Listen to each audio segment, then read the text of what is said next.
They're hat templates. I couldn't get hats right for a very long time. So I studied hats for like 2 years. And I made hat templates to tell me exactly what you're looking for. So let me show you. Okay, so I have them in 6 different sizes.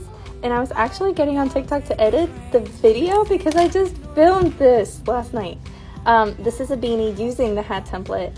And so essentially you make a circle. These are top-down beanies, but you make a circle until it matches the outside of that circle. Then you fold it in half, lay it to the top, and you line it up until it matches the bottom.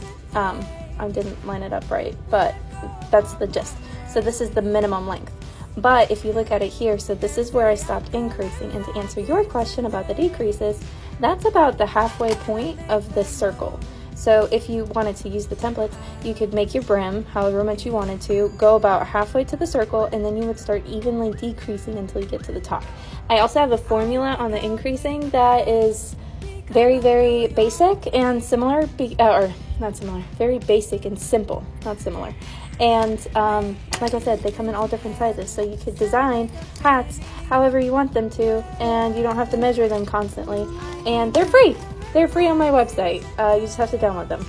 I'm gonna post a whole video series on how they work, but I saw you did that, and so I got excited because I love these. I use them all the time. Like, these are for like hospital, like if you want to donate to hospitals. These are like if you want to donate to foster kids for the holidays. And then I even have adult size if you want to donate to homeless people. So happy holidays. It's a little early, but it's a good time to get started. You like it?